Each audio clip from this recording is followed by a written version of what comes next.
So welcome to the People Performance Podcast, where we discuss all things people performance. The People Performance Podcast is made up of 3 series. First up, we have the Leader Lounge episodes with me, the founder. Then we have the guest interview episodes. And finally, we have the performance episodes delivered by the T2 consultants.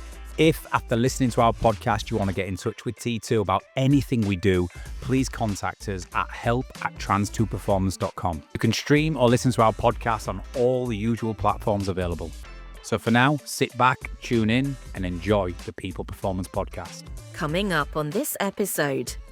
Could that have been a text? Could that have been an email? Could that have been a 2-minute chat by the kettle? I'm getting to know you, you're getting to know me. We're increasing our relationship understanding of our interpersonal professional relationships. It can be quite lively and it can go left and right very quick, so it can change direction fast. We have this problem and now we're all stepping in with the expertise that each one of us bring to this. That's why you're in the room, to now go identify the issue, then prescribe a solution.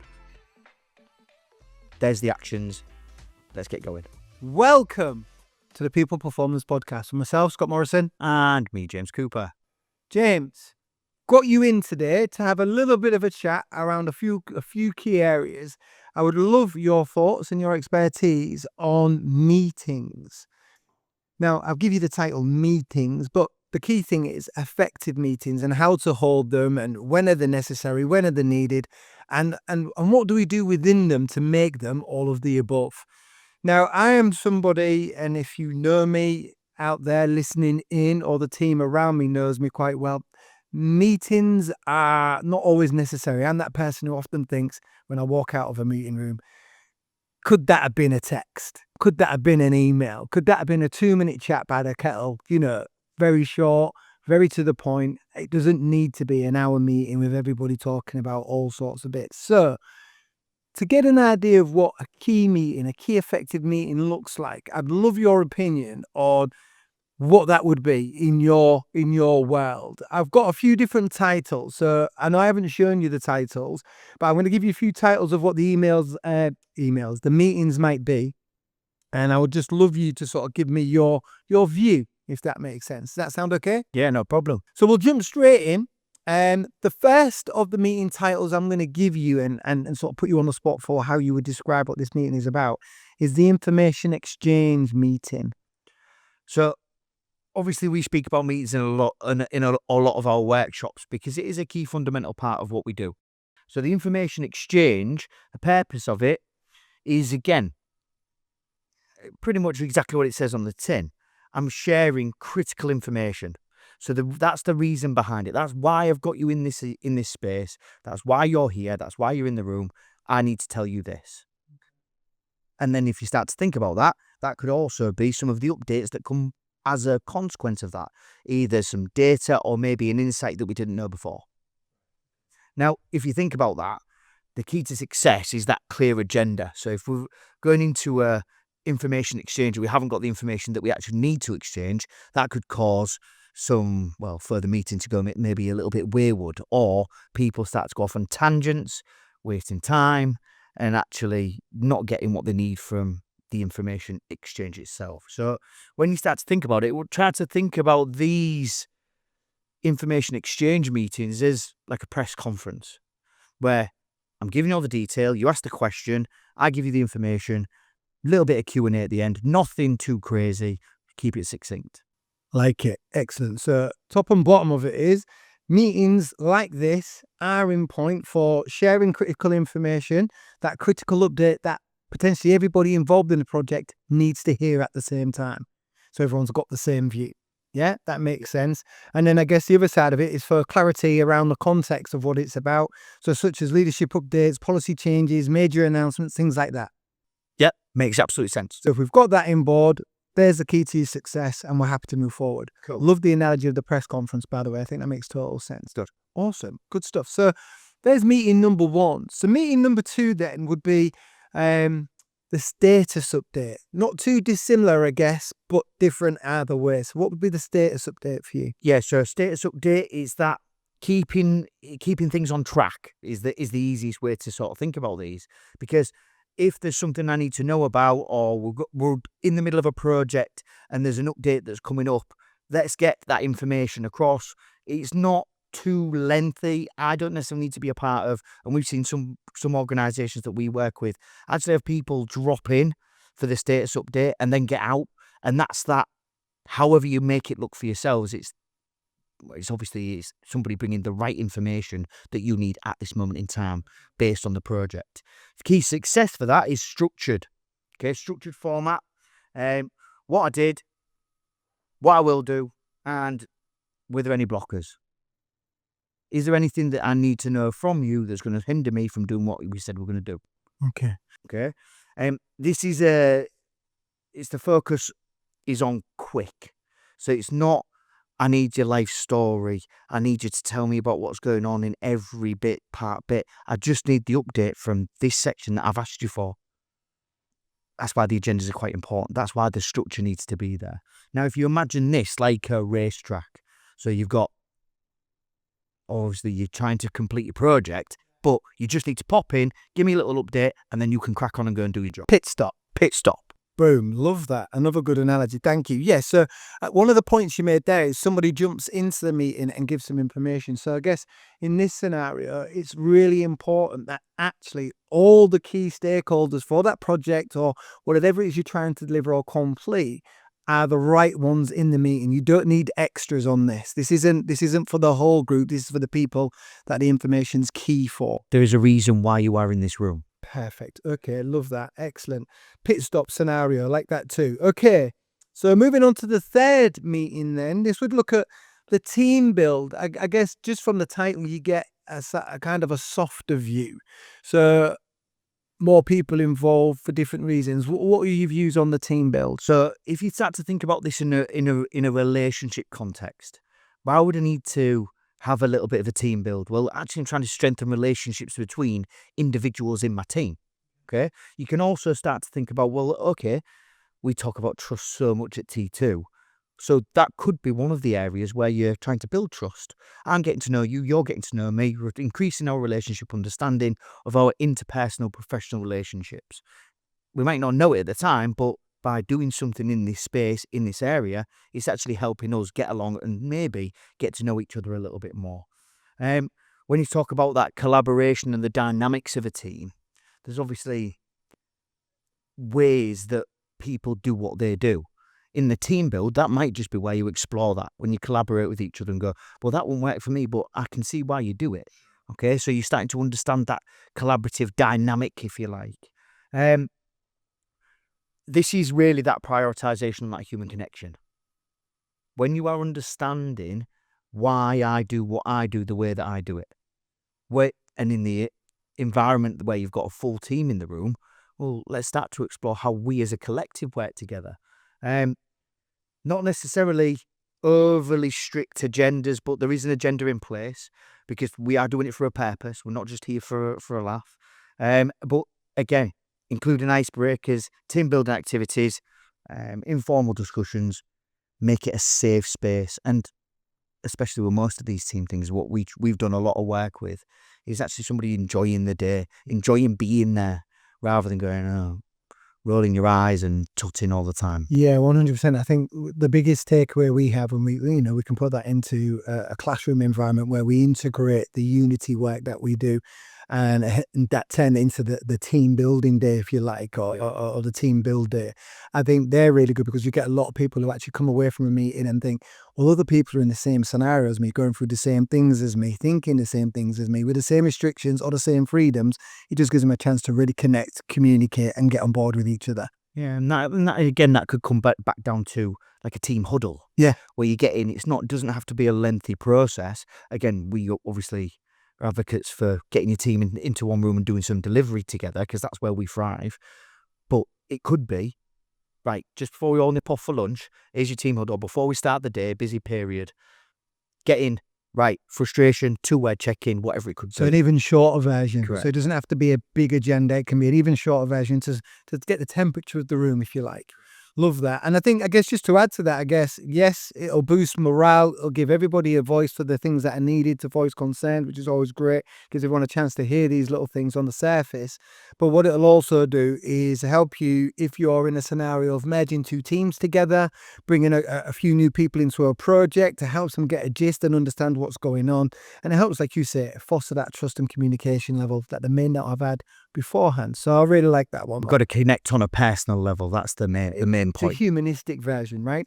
Excellent. Okay, so looking at meeting number 4 then on my list is the blue sky session.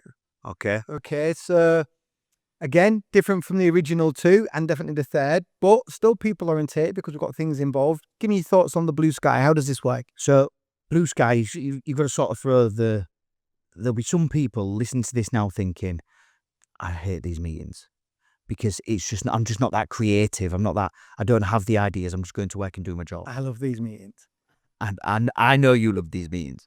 Not that I'm particularly creative, but I like to hear things. I like to get involved. I like these meetings. And this is when you talk about mind mapping, working out different ideas, thinking of things in a slightly different way, without judgment or constraints. So that's it. We're all in. Let's have a really good look at something that we want to try and evolve, we want to develop.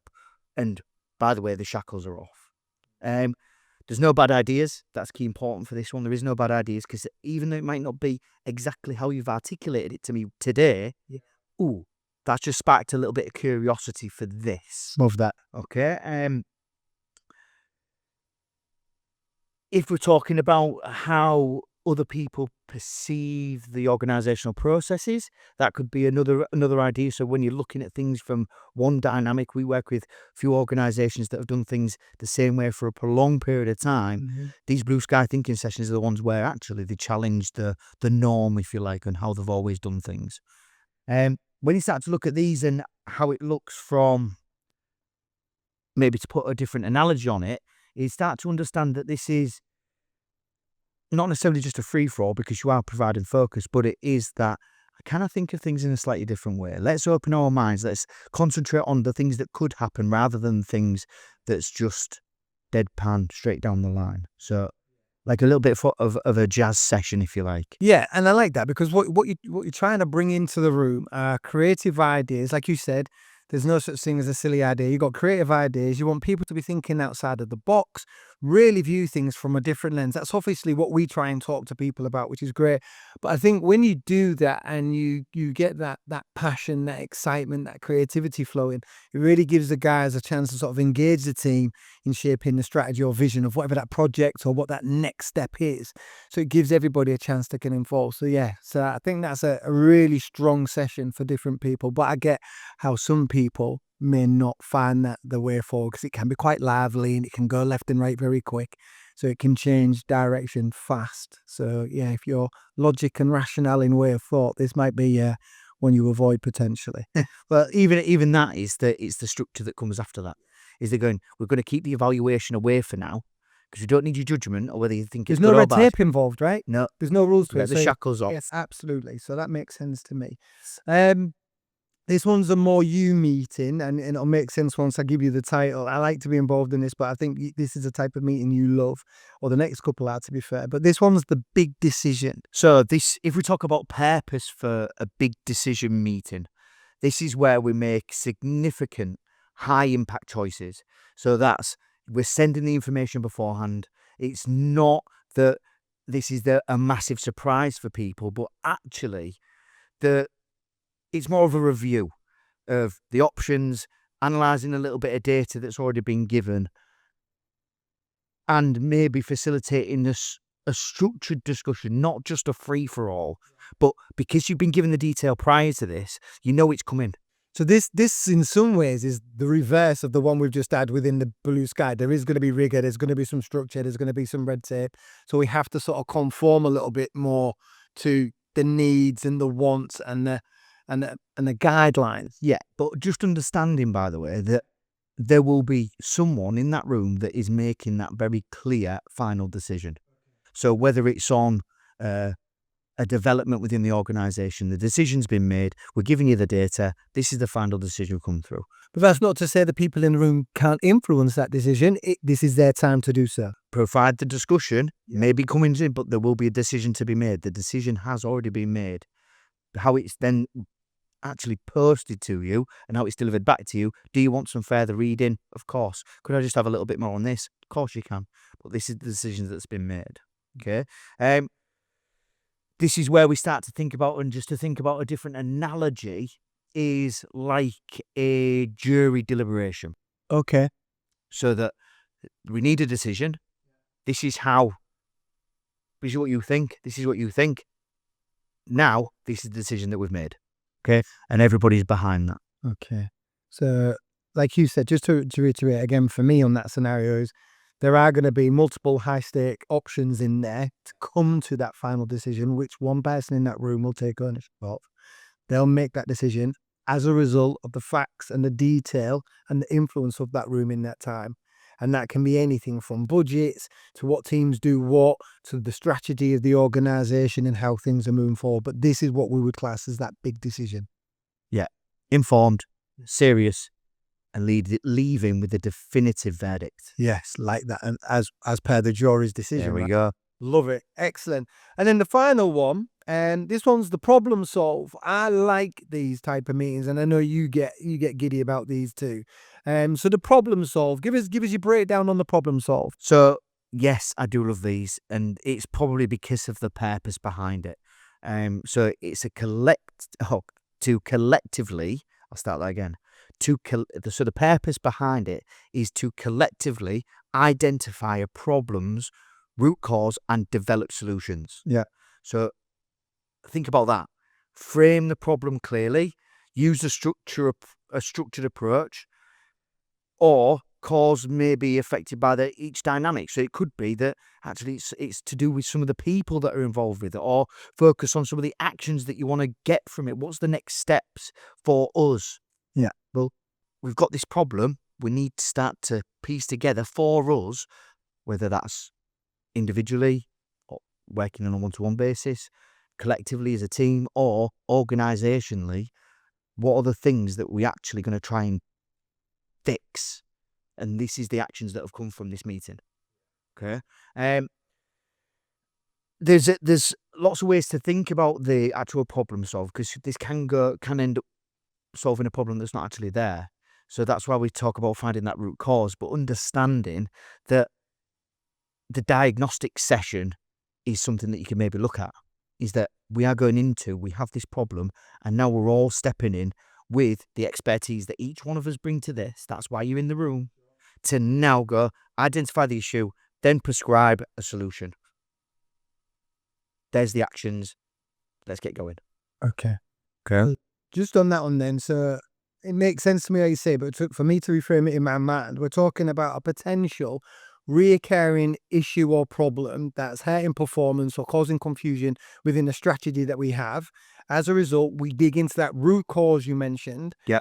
Find the root cause, dig into it, do the analysis as you say, but then collectively design a solution for us then as an organisation, team, project, whichever that may be, to take the next steps. Yeah, and I think that's with that structure in place, you then come away from the going off on tangent, and then end up not getting any actions from that. So it's important that you do have that level of structure going, we are in this room for this reason.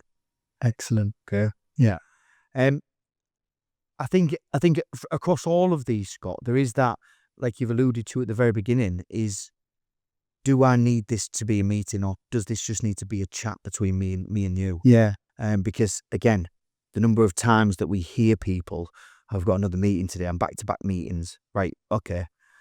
I've got, I think the record that I had was with about 15 meetings in a day, and I was like, what are you doing? Do you need to be in all of those? And in all fairness, to anybody listening to us who has that calendar where the meetings start at 7:15 because you work across the different timelines, and you're a global organisation and you cross work different teams, projects, marketing, sales, HR, whatever it is. How effective are you across 15 meetings spanning 7 to 8 to 10 hours in a day? give yourself some consideration on that, because there's something you might be partaking in, there's something you might have a voice in, there's something you might be taking note.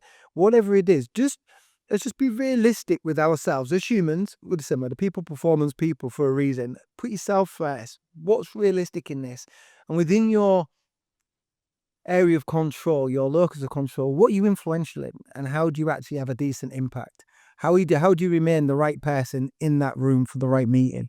So if I was to then start to think about some of the tips we give for these people, for the people that are organising meetings and people that are in there, is you can start to think about, well, what are the sort of the tips for effective meetings? Yeah, awesome. I've got this as a question for you, because obviously you've made such a good, you sort of broke it down really well for even someone like me to understand and take on board. But what I'd ask you is, like, what would be the hints and tips for success, if that makes sense?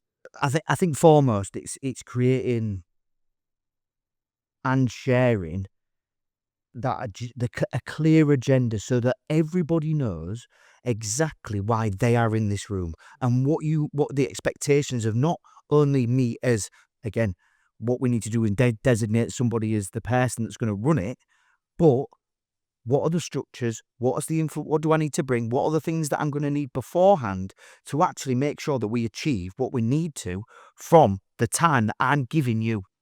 I cannot even count on hands the amount of times I've been told meeting, and I go, do I need anything?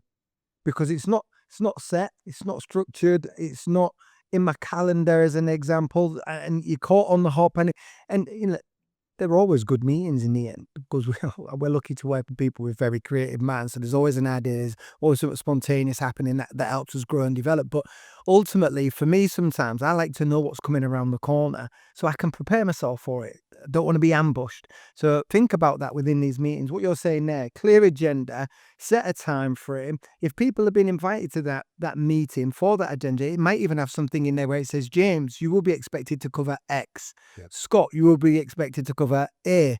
Martin, you'll be expected, you know what I'm saying? So this starts to come back to one of the resources, one of the tools that we use. Right. So if you started to think about it, what are the things that I'm taking ownership of at the back of this meeting? So if you said there's going to be some clear actions to come from this, but who is going to do what by when? Yeah, and for those who have already clocked on to what he's saying, we class this as OAT, ownership, actions, and time frames. And if you're going to sit there and create this meeting, the agenda, and go through in the meticulous detail that James has described as to why all of these meetings hold an importance and why they're going to be so effective for you when delivered correctly, whilst you have people's energy, their engagement, their passion, their desire, because the meeting's ran well and has a very clear point to what you're trying to achieve, this is where you hold these people to account to some extent and give them their ownership. So what are your tasks? What are you facing? What are you doing? What are the actions? And what do those actions account for? And then as a result of that, the backup service to that would be, by when? What is the time frame that you are going to hold these people to account within those 3 sections? Again, giving people some real clarity, some real ownership, accountability, and outstandingly delivers you the result or that key end date that you were looking to achieve. Yeah, and I think that comes down to how again, tips that you actually giving to people that are organising meetings. Well, if we're going to do that, let's stick to the time management. Let's even, if you can, finish it 5 minutes earlier. Be able to give somebody a little one and go, by the way, guys, that's us all done. Everybody's got the rotes. Everybody knows exactly what they've got ownership for, the actions and time frames. Right, now you can move on. And then if you just want to think about it, that then provides everybody with that little bit of a buffer between the next meeting. But you are actually going, I know exactly, and I've got the clarity leaving this meeting of what I need to do next. Yeah. So what we're saying here is meetings aren't inherently bad, but what they are is poor meetings if they've run ineffectively. Without the agendas, without the structure, without the end goal in mind, this is where meetings turn bad, when it's a free-for-all, when it needs to be structured, etc. So I think by choosing the right meeting type, with the right audience, with the right outcomes, or for the projected outcomes that need to be via the people, via the meeting type, and how it's delivered, we are definitely stepping in the right direction. So I guess it's clear to say that, there isn't such a thing as a bad meeting in closing. It's just how we manage to run the meeting, and do we run it poorly? So there's a poorly run meeting, but not a bad meeting. Is that right? Yeah, I definitely agree with that. I think that there's the points where everybody that's listening, everybody that's watching will know that they've been in a bad one. Yeah. But start to look at yourself, hold the mirror up and go, right, what did I do? What did I control? Did I manage to expect the expectations of everybody in the room? Or was it the one on the hop? And you're going, right, this is the next, and this is what we're talking about. And then can I get an update off that when you didn't even know you was updating anybody on it? So stick to your simple structures. Get yourself in the right head frame for the meeting that you're stepping into. Allow yourself to make sure you're coming away with those outcomes. And again, give yourself that understanding of why am I here? There is a reason why I've been invited. And if I don't need to be, or the people in the room are not needed to be there, well, why are they in the first place? Yeah. Okay, excellent. And definitely don't be afraid to set rules for meetings. I sit in meetings or see people in sessions that mobile phones are out, laptops are out, distractions are there. Close those down. Give people a very clear outline of what's coming. Okay, James. So really, really good detail in what those type of meetings are and how they're to be run. I think what can help our listeners out there is potentially a few ideas of what good might look like in relation to tips to being effective within those meetings. I've got a few ideas. I'm sure you have. Yeah, definitely. Do you want to challenge ourselves? Go toe to toe and see if we can me against you. Is that what we're doing? See if we can go quickly, right? Okay, ready. So 1, create and share clear expectations so that this keeps the meeting on track and allows them to follow the structure that we've set out for the meeting. Excellent. Good point. I'll follow that simply by adding to support what you said, by making sure you invite only the necessary people to those meetings. Adding to your point there, the fewer people that are in there that don't need to be, less confusion, clear objective. I'll go even further, Scott. Designate a facilitator. Now, this is somebody and a person that can control and keep the conversation moving, ensuring that everybody has the chance to speak. Love that. I may have already said this, or you may have already said this, but again, just to elaborate, establish ground rules. Make sure everybody there has focus on what we're talking about. No phones. No one speaks out of turn. Everybody speaks within a journey. So everyone gets a time on the mic. Yep. And that again ties in with time management. Time management is key. Stick to the scheduled time, or even give them the chance to finish a little bit earlier. Okay. And just to back that there, that leaving earlier, only a well-run meeting will finish on time or earlier.